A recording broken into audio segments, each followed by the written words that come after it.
Yannick Neuder est donc le ministre de la Santé. Je disais tout à l'heure que le grand public peut-être ne vous connaît pas comme il connaissait d'autres ministres de la Santé. Je pense à Roselyne Bachelot ou à Bernard Kouchner. Vous étiez dans la famille de RPR, des Républicains. Vous étiez député, vous étiez avec Laurent Wauquiez et vous avez intégré donc ce ministère aujourd'hui dont on dit que c'est un ministère tentaculaire et qui est difficile à gérer. Alors, je suis très flatté que vous me compariez à Roselyne Bachelot ou à Bernard Kouchner, mais c'était aussi une période où les ministres restaient plusieurs années. Moi, j'ai la modestie d'être le 4e ministre nommé en 2024 et je crois que ça montre bien aussi le bout du système, c'est-à-dire que quel que soit le ministre de la Santé, c'est pas en 3 mois, des durées de 3 mois à la tête d'un ministère aussi important pour la vie des gens qu'on peut justement changer les choses. Et de partout dans mes déplacements, je crois que la communication, c'est important, mais je crois que surtout ce que les Français attendent, c'est qu'on leur règle leurs problèmes. Et je crois que ce que j'entends partout, et ça sera l'objet de mon engagement sur le mois d'avril, c'est de proposer des solutions sur les déserts médicaux, parce que de partout où je vais, j'avais déjà ces attentes-là et ces ententes quand je me déplaçais en tant que député, quand je me déplaçais en tant que cardiologue. En fait, les gens ont un problème, ils ne trouvent pas de médecin traitant ou ils n'en trouvent plus. Et c'est ça le sujet, c'est la formation des professionnels de santé. C'est ça qui intéresse les gens. Alors, vous avez parfaitement raison, parce que à Paris, on a la chance de pouvoir avoir rapidement des rendez-vous. C'est pas le cas dans toute la France. Mais évidemment, aujourd'hui, c'est une journée particulière puisque des textes seront examinés en commission. Ils avaient été examinés en commission sur l'aide active à mourir, sur les soins palliatifs, le sujet de la fin de vie qui revient donc à l'Assemblée nationale. C'est un sujet qui nous concerne tous. 76% des Français sont pour l'ouverture d'une aide active à mourir. C'est un chiffre issu de la Convention citoyenne. Mais de grandes voix se sont élevées hier dans le Figaro, notamment contre cette aide active à mourir. Des anciens ministres de la Santé, des scientifiques, des soignants. Tous les jours en France, ces 500 personnes meurent sans avoir eu accès aux soins palliatifs. 71% des Français considèrent la mort comme un sujet tabou. Je voudrais peut-être qu'on écoute Claire Fourcade, qui est médecin de soins palliatifs et présidente de la Société française d'accompagnement et de soins palliatifs. Elle était ce matin avec Dimitri Pavlenko sur Europe 1. Dans le texte qui arrive et qui va probablement être modifié et par la commission et par les débats dans l'hémicycle, mais en tout cas, il s'agit de toute personne qui présente une maladie en phase avancée, donc ça on voit bien à quel point c'est flou, avec un pronostic vital engagé mais sans autre précision. Et donc on peut imaginer que toute personne qui a une maladie de longue durée, une maladie chronique, c'est une maladie en phase avancée, avec un pronostic vital engagé. Donc on voit des critères extrêmement larges, extrêmement flous. Un diabétique, une loi qui à mon sens fait peut-être trop confiance. Oui, un diabétique pourrait demander l'aide active à mourir, concrètement, Claire Fourcade, dans un diabétique qui déciderait d'arrêter son traitement par insuline pourrait tout à fait demander à mourir. Ah oui. Claire Fourcade, médecin de soins palliatifs sur Europe 1 à 11h38. On est avec le ministre de la Santé, il pourra réagir bien sûr. Et je vous propose de l'écouter une deuxième fois lorsqu'elle parle cette fois-ci des soignants. Claire Fourcade. On oublie souvent le réel, c'est-à-dire que ce produit, il faut le préparer, il faut l'injecter, il faut rentrer dans la chambre, il faut dire au revoir. Enfin, il y a avec tout ça, et puis il faut rentrer chez soi le soir et répondre quelque chose à la question comment s'est passée ta journée, qu'est-ce que je dis à mes enfants. Dans aucun pays qui ont légalisé l'euthanasie, il n'y a d'accompagnement. Au Canada, il y a 30 médecins qui réalisent 4000 euthanasies. Monsieur Neuder, si je vous ai bien lu, au fond, ce que vous dites, c'est que s'il y avait plus de soins palliatifs, et c'est ça le combat à mener, il n'y aurait pas ces demandes-là. Vous m'avez bien lu, puisque moi j'ai pendant 25 ans, vous l'avez dit, été cardiologue, jusqu'au décembre que je devienne ministre de la Santé. Moi je conduisais les gens à la greffe cardiaque. Et en 25 ans, je n'ai pas eu une seule demande d'aide active à mourir parce que malheureusement, quand les patients n'avaient pas leur greffon et que c'était malheureusement le décès qui était prévu pour eux, eh bien ils intégraient une unité de soins palliatifs qui était intégrée à l'unité et ils étaient pris en charge. La douleur, il n'y avait pas de douleur, il y avait une prise en charge psychologique. C'était aussi le moment pour que le patient puisse faire le point sur sa vie, dire au revoir. J'ai vu aussi des beaux échanges de gens qui se sont réconciliés, qui s'étaient perdus de vue pendant 20, 30 ans. Et je crois que c'est surtout ça, le saut sociétal sur lequel il faut qu'on réfléchisse, parce que Claire Fourcade l'a dit, 50% des patients qui nécessitent des soins palliatifs n'y ont pas accès. Donc moi, je suis plutôt partisan, et c'est l'engagement du projet de loi de finances et sociales, pour lequel j'étais rapporteur. Nous avons fait voter une stratégie décennale de développement des soins palliatifs, qui est de 100 millions par an pour développer des soins palliatifs. On a encore une vingtaine de départements qui n'ont pas de soins palliatifs. Donc il faut vraiment assumer ces soins palliatifs, les proposer pour tous les patients. Et puis, dans un second temps, ça serait intéressant de voir si ce développement, cette prise en charge des patients, modifie le rapport à cette aide active à mourir. Parce que je crois que quand on n'est pas apaisé, qu'on a des douleurs atroce, je crois que c'est une demande qui est aussi légitime de pouvoir abréger ses souffrances, de vouloir les abréger vis-à-vis de ses proches. Donc je crois que c'est des sujets sur lesquels il faut être prudent. Et moi, c'est des sujets sur lesquels je doute beaucoup. Il y a 2 textes. Alors qu'on imaginait au départ qu'il n'y en aurait qu'un, il y a 2 textes. Pourquoi le Premier ministre a préféré présenter 2 textes à l'Assemblée ? Parce que je trouve que moi je suis assez favorable à cette approche des 2 textes parce que je crois que c'est pas tout à fait la même question qui est posée et que c'est important que sur ces sujets-là, on confonde pas vitesse et précipitation. Sur le premier texte, qui est finalement le déploiement des soins palliatifs pour tout, partout, sur toute la France et métropole et outre-mer, je crois que tout le monde est d'accord. Donc c'est des sujets sur lesquels, quand il y a, et dans les temps qui courent, ce n'est pas si fréquent, c'est quand il peut avoir un consensus du Parlement, du gouvernement, des patients et des soignants, parce qu'il faut avoir bien entendu ce qu'a dit Claire Fourcade, il faut aussi que les soignants soient aussi embarqués, excusez-moi l'expression, dans cette stratégie de prise en charge. Donc sur les soins palliatifs, je crois qu'on peut arriver à un large consensus. Ça nécessitera des moyens, mais pas que, surtout de la formation. Il faut qu'on forme plus de médecins, plus d'infirmiers, plus d'aides-soignants pour pouvoir prendre en charge ces patients.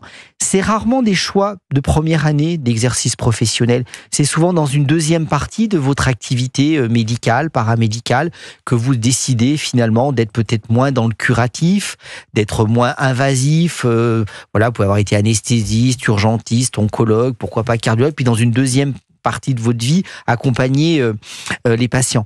Sur l'autre partie, sur l'aide active à mourir, c'est un sujet qui est différent, c'est-à-dire que Claire Fourcade l'a posé la question, c'est que est-ce que le patient le fait lui-même? Est-ce qu'il a besoin d'une assistance médicale?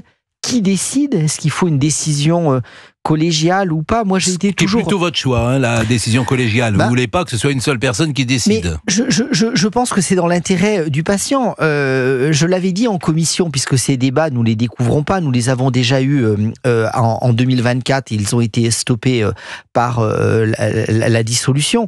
Moi, j'avais dit en commission, et je le redis ce matin sur Europe 1, pour mettre une valve cardiaque à un patient, notamment âgé, il me faut 3 avis. Il faut l'avis du cardiologue, il faut l'avis du gériatre et il faut l'avis du médecin anesthésiste. Et on fait ça dans des unités de concertation, un staff, un colloque, peu importe le terme, mais c'est une unité de concertation où la décision, elle est collégiale. Moi, ce qui me gêne, c'est que je pense que sur ces décisions-là, il faut qu'il y ait plusieurs médecins, parce que on sait très bien qu'il y a, en fonction de votre sensibilité sur ces sujets-là, il y a des médecins qui auront plutôt tendance à vouloir le faire, d'autres qui ne voudront pas le faire, et il ne faut pas non plus que le patient se retrouve au milieu. C'est un peu comme l'IVG, c'est-à-dire qu'il y a aussi une clause de conscience, et moi je suis surtout dans l'idée que si des soignants veulent participer à ces actes-là, il faut que ça soit sur la base du volontariat. Mais c'est des sujets sur lesquels il faut qu'il y ait des débats. Yannick Neuder, ministre de la Santé, est sur Europe 1 avec nous ce matin. Je rappelle que François Bayrou a défendu cette idée de 2 textes la semaine dernière. Il y a des oppositions d'ailleurs, y compris au sein du camp Bayrou. Il a défendu son choix, jugeant que l'aide à mourir à laquelle il est personnellement opposé, et les soins palliatifs, ce n'est pas la même question. En résumé, celle-ci suscite des débats de conscience extrêmement forts, a-t-il dit, tandis que les soins palliatifs ne sont pas un droit, mais un devoir. C'est ce qu'a dit le Premier ministre. Et on va en parler. On parlera de tous les sujets d'ailleurs. On parlera des déserts médicaux, vous l'avez dit. Et puis de l'idée, et Monsieur Marty était intervenu la semaine dernière, d'imposer un lieu géographique pour les médecins via les ARS. Ce qui nous avait quand même un peu choqué. Que vous allez pouvoir interroger le ministre de la Santé, parce que la semaine dernière, on était quand même avec Monsieur Marty qui représente la médecine libérale et qui nous expliquait cette chose folle, c'est que les ministres de la Santé n'avaient pas imaginé la pénurie de médecins aujourd'hui. Donc ceux qui étaient à votre place il y a 15 ans, 20 ans, n'ont pas préparé le moment d'aujourd'hui. Donc tu te dis, mais qu'ont fait ces gens-là? Comment est-ce possible qu'on arrive à ne pas savoir administrer? C'est pas très compliqué quand même d'imaginer le nombre de médecins qu'il faut pour la France. Et aujourd'hui, on a une pénurie de médecins. Vrai ou faux? Je crois que c'est vrai, dans le sens que ça part aussi d'un concept de consommation médicale, et ça coûtait plus cher. On est chez Knock, là. Ça coûtait plus cher. Non, mais ces théories-là ont existé, hein, il faut quand même le dire. Après, actuellement, faut dire aussi les chiffres. On forme à peu près le même nombre de médecins qu'en 1970. Alors qu'en 1970, nous étions 15 millions d'habitants en moins, qu'actuellement la population est plus âgée, plus de pathologies associées, et puis surtout un argument et un facteur que personne n'a pris en compte, c'est le rapport au travail. C'est-à-dire que maintenant, quand un médecin généraliste part en retraite, il en faut 2,3 pour le remplacer. Moi, je le vois encore avec mes étudiants, mes internes, ils conjuguent beaucoup mieux que nous avons su le faire, la vie familiale, la vie personnelle, la vie associative. Donc, je crois que c'est des facteurs qui nous incitent largement à réagir, parce que la situation des Français, le Premier ministre l'a dit, est intolérable. De partout, on entend de l'absence de possibilité de pouvoir se faire soigner dans des délais raisonnables. Donc tout ce mois d'avril va être l'objet de discussions avec le monde médical, avec les soignants, pour apporter des solutions concrètes, et aussi avec les élus locaux, puisque beaucoup de maires, de départements, de régions sont très actifs pour améliorer la prise en charge. On sera tout à l'heure avec Cathy, manifestement, qui nous a appelé pour parler de la fin de vie, mais sur cette question, non pas encore de la formation, mais de la représentation des médecins sur le territoire, est-il exact que les ARS imposeront à des jeunes médecins un territoire pour aller exercer en France ? C'est une proposition de loi qui est en cours de débat à l'Assemblée nationale, dont l'article 1, qui prône de la coercition à l'installation, a été adopté. Moi, à titre personnel, je n'y suis pas favorable, parce qu'à mon avis, le remède est pire que le mal. Pourquoi ? Parce que quand vous avez envie de vous installer dans tel ou tel territoire, si vous ne pouvez pas, qu'est-ce qui peut se passer ? D'une part, c'est pas forcément que vous allez aller dans le territoire qui est plus désertique à côté. Vous pouvez aussi déplaquer, changer de métier. On voit aussi qu'il y a eu beaucoup de contraintes et que beaucoup de personnes formées à des professions de santé quittent la profession.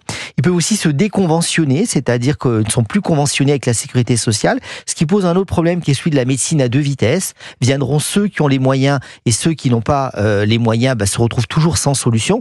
Et moi, je suis aussi pour le ministre qui veut prendre soin de la santé des Français, mais aussi qui respecte l'esprit de la... Vous n'êtes pas favorable, mais alors c'est toujours ça qui est étonnant. Vous êtes ministre de la Santé, il y a une loi qui va passer au gouvernement, devant l'Assemblée nationale, et vous n'êtes pas favorable à cette loi. Ça vous a pas échappé qu'il n'y a pas de majorité à l'Assemblée nationale. Mais alors, donc, qui a décidé de cet article ? Là, c'est le Parlement qui fait son travail et dont je respecte le travail et la souveraineté. Le Parlement a voté cet article-là. Bon. Pour l'instant, attention, nous sommes en première lecture. Les discussions vont avoir lieu au mois d'avril. Le Sénat est aussi en train de travailler sur ce sujet. Mais en même temps, il faut trouver des solutions. Alors, il faut peut-être inciter des gens, et notamment, on les incitera sans doute de manière financière, sans doute les jeunes médecins à s'installer quelque part, en les facilitant, je ne sais pas comment, en exonérant des charges ou en les rétribuant d'une manière ou d'une autre par les élus locaux font ça de temps en temps. Alors, il y a plusieurs propositions qui vont être débattues et qui seront l'objet de discussions sur le mois d'avril. Il y a tout de part une forme dans la formation, il faut sortir plus tôt les étudiants de l'hôpital. Quand vous faites 10 ans d'études essentiellement à l'hôpital, c'est très difficile d'aller sur un territoire, pour le coup désertique, ruraux. Donc il y a toute la formation à repenser. On a perdu complètement le contrôle de notre système de formation. Il y a des mesures d'attractivité. C'est aussi des propositions qui vont avoir lieu, puisqu'il y a une 4e année de médecine générale. La médecine générale est devenue une spécialité avec une 4e année. Donc il y a 3700 jeunes médecins qui vont s'installer en novembre 2026 sur les territoires, où là il y a toutes les conditions d'attractivité, parce qu'on ne s'installe jamais sur un territoire quand on ne le connaît pas, quand on n'y est jamais passé. Il faut aussi qu'il y ait plus de maîtres de stage pour pouvoir accueillir les étudiants en stage. Et puis les élus locaux sont mobilisés en général pour améliorer les conditions d'accès, parce que c'est des grands étudiants, ils ont 28-30 ans, ils ont parfois des enfants. Effectivement, tout à l'heure. Donc il y a des problèmes de logement, il y a des problèmes d'attractivité, de crèche. On parlera effectivement de ces études particulières. Pour être médecin aujourd'hui, médecine générale, c'est combien de temps ? C'est 10 ans maintenant. C'est 10 ans médecine générale. Oui. Bon, et les spécialités, par exemple, pour être ophtalmo, pour être chirurgien cardio? Alors, cardiologue, c'est 12 ans, même 13 ans maintenant, si on fait si on est assistant chef de clinique. Bon, c'est pas rien, hein, bien c'est pas évidemment. Rien. C'est un gros investissement. Exactement. Alors, Cathy est avec nous. Cathy qui habite la Charente-Maritime. Bonjour, Cathy. Bonjour. Je crois Bonjour, que vous êtes Pascal. infirmière et ce qui nous intéressait, c'était votre témoignage, puisque vous accompagnez des patients en fin de vie, c'est bien cela? Alors oui, c'est quelque chose que l'on fait tout au long de sa carrière en fait. C'est quelque chose que l'on voit depuis toujours, mais qui se fait dans, comment vous dire, c'est pas de l'illégalité, enfin, ça se fait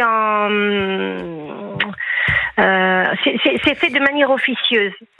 Donc ce que vous êtes en train de nous dire, c'est des témoignages que nous avons souvent eus dans nos familles, peut-être moins maintenant, mais il y a 10 ans, 15 ans, 20 ans. C'est-à-dire qu'on voyait un grand-parent qui était en train de souffrir, et puis on avait un échange à l'hôpital avec une des représentants du personnel soignant, et puis on disait, vous voyez, c'est pas possible, ma grand-mère est en train de souffrir, etc. Faites quelque chose. Et puis, quelques heures après, ce parent, ce grand-parent n'était plus en vie. Et tout ça, il y avait eu intervention médicale dans une sorte de non-dit. C'est ce que vous nous dites. Voilà, c'est fait de manière officieuse, qui fait qu'il y a des garde-fous qui sont parce qu'il y a quand même la peur de la loi, la peur. Bien sûr. Donc, il y a ces garde-fous qui sont déjà là, et ce qui limite justement les débordements. Bon, évidemment, c'est choquant d'entendre cela, et en même temps, c'est une réalité, on le sait bien. Et puis, quand je dis c'est choquant, c'est aussi les médecins font à la fois ce qu'ils pensent juste pour le patient, quand ils voient que vraiment le cas est absolument que la fin de vie est proche. Peut-être l'accélère-t-il de quelques heures simplement, je ne sais pas.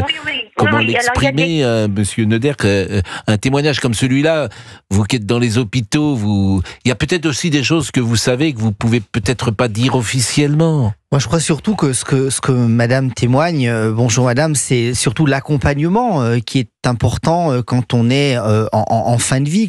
Et c'est un accompagnement humain que beaucoup d'infirmières, de professionnels de santé réalisent, notamment l'hospitalisation à domicile accompagne aussi beaucoup de patients qui décèdent justement pas à l'hôpital et qui décèdent à domicile, et je crois que c'est plutôt une bonne chose que les substances que l'on peut administrer pour soulager les douleurs, pour éviter le stress, eh bien, puissent se faire avec beaucoup plus de transparence, sans mettre en difficulté, sans exposer inutilement les professionnels de santé qui vont injecter ces molécules. Donc l'important, c'est de prendre soin des patients à domicile avec une dimension empathique, une prise en charge psychologique, et le rôle du soignant à domicile, votre rôle, madame, est fondamental, puisque vous allez être la dernière personne, la dernière main finalement qui va tenir la main du patient, et c'est tout notre rôle de soignant de pouvoir accompagner nos patients pour qu'ils ne souffrent pas et qu'ils puissent partir dans de bonnes conditions.